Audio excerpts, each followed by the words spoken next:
Hello guys, I'm Nona and this is a spoiler-filled review of Ponniyin Selvan 2, which I recently watched. If you want to know my non-spoiler thoughts, you can check out here. I've already posted it. But let us deep dive into the world of Ponniyin Selvan and talk about what I liked in the film and what really didn't work for me. And you can let me know your thoughts in the comments below. Now, the way the film starts, I really liked it. It started with the flashback of Nandini and Aditya, and we get more context about their relationship. And that sequence actually helped us feel more when later in the film, they meet again and Aditya dies. Now, I was actually expecting Aditya's death because whatever I could understand from his character, that was the only way his character ended. There was no happy ending for him. He was a tragic character. He was always gonna live in that guilt that he didn't listen to Nandini, and because of his actions, what all happened afterwards. Now, he wanted to run away with Nandini, to a faraway land where no one knows them and they can live happily. But of course, it's a tragic love story that would never happen. I was actually wondering, could this flashback scene which we get in the beginning be in PS1? We start the film like that? I don't know. What do you think? Now, the big twist we had in the film was with Nandini. We find out Mandakini is a mother who we see at the end of the first film, and also we find out who's the father. First, we are made to believe it's the king Sundar Chol, but then we find out it's Veer Pandyan himself, and that was a big revelation for the character. But I felt that revelation really doesn't affect anything else apart from Nandini. It doesn't really impact the narrative of the film, and that's what I talked about in my non-spoiler review. I was expecting this twist and turns in the narrative, but we really didn't have that many big twists and turns. And let's define what's a twist. It can be a revelation or an unexpected or opposite action committed by a character which totally changed the dynamic of the story, from which we cannot go back. And with that definition, nothing like that really happened. Now, I was definitely wondering, what is the plan of the Pandyas now? How will they get their king to sit on the throne? But later at the end, we get to know that all of them were captured and everything. Now let's go to Lyca, where Ponniyin Selvan and Vantiya Devan have survived. And I liked that Arun Mohi was down. He had this fever and they had to protect him. That makes it very interesting. And again, Vantiya Devan is amazing. He's so great. Again, we get a good chase sequence. He just brings a different energy to the film, played amazingly by Karthi. Now later when he's captured and then Nandini is also there and he listens to their planning, I was not a big fan of that. That they're gonna kill all three tigers at the same time so they can easily take over the kingdom. Because of that, the audience as well as the characters know about everything. So there is no secrecy or suspense left. We just have to wait for those things to happen. And our characters, even after knowing the plan, are not taking any action against that. They themselves are going and following the plan that is laid for them. For Aditya, as I said before, I understand that was the only way his life would end. But for Ponniyin Selvan, he knew that people are coming to attack him, but no, he'll go out with everyone. And that whole interval sequence, Nambi and Vantiya Devan are just running around, finding the spies, finding the killers. And Ponniyin Selvan, no one can touch him. He's the greatest. He's just walking in. And they take down everyone so easily. And because of that, there's no stakes in this scene. And when the interval came written on that, I'm like, really? This is the interval sequence? I didn't feel anything. This is such a letdown from, the first movie's interval sequence. Because he's not gonna die. No harm is gonna come to him because he just now got up from the bed. He was ill till now. Again, he'll not get injured and again be on a dead bed. And we'll be wondering if he'll survive or not. Of course, he's gonna survive. But he does it so easily that it becomes pointless, that whole sequence. I know there were many moments like this throughout the film where scene 1 happens, then scene 2 and 3 happens, and then scene 4 happens, which just nullifies scene 2 and 3. And that makes me wonder why scene 2 and 3 were there at the first place, if scene 4 just nullifies that. It later happens when Ponniyin Selvan reaches Thanjavur, but he hides his face and sitting on the elephant, and he's taking Vanathi inside, and his commander is right there. They have put the castle at siege. There I thought he wants to get inside without anyone knowing it's him. And once he's inside, he's gonna take charge of the castle and his army will come in and things will be sorted out. But no, his face gets uncovered, everyone recognizes him, and yeah, great, he's back, let's open the door, it's all chill. So I'm wondering then why do have this whole scene of him hiding it? Maybe I'm missing something, maybe there's something more in the books, but they didn't explain that in the movie, so it makes no sense to me. Let me know. Now I talked about character hopping in my non-spoiler review, which is basically characters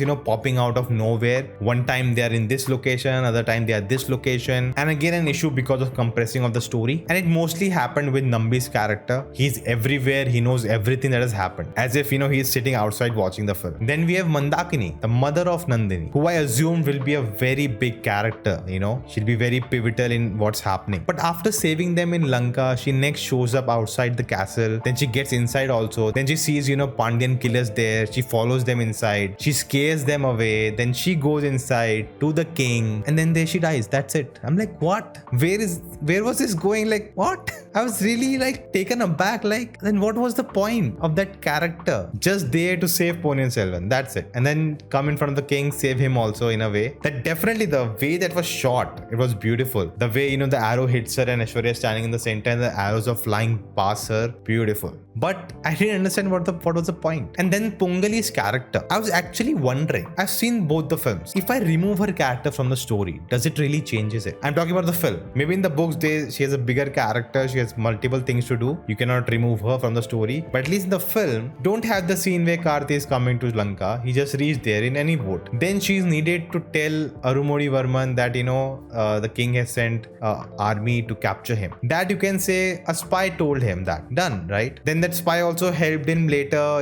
to save him when he was ill. That's it. You remove her from the equation, nothing really changes. Maybe she's a big cat in the books, so they couldn't, omit her. So they had to keep her. But what we got in these two films, she was not really needed. Now I was very much disappointed that Kundavi had such small role in the second movie. She really took a big backseat. Now she did had a really good scene with Vantya Devan. That was amazing. And then again, finding out about Nandini and Mandakini, where she goes to the king and, hears about the story. That scene actually reminded me of Iruvar because it's Prakash Raj and, the camera is like looking down at him and it's, I think, rotating also. Definitely remind me of Iruvar. Let me know if that was the case. Now, when Vantya Devan get arrested, that visual of him, enchained in the royal court, I saw that in one of the trailers or songs or whatever, that one frame, and I was waiting for that scene to come. And when that came, I was like, wow, this is the first time we are getting the royal court. We are seeing the king sitting there on the throne with all the ministers. This will be an epic scene. But it barely lasted for 5 minutes. Like everything in the scene had epic written on it, but nothing really paid off. I definitely feel like in the book, that is a big chapter. And it got resolved so quickly and then they go to the war. And again, this is not a war film. I know it would be just a 5-10 minute sequence, which was actually shot really well. I think this was the best war scene in both the films. But again,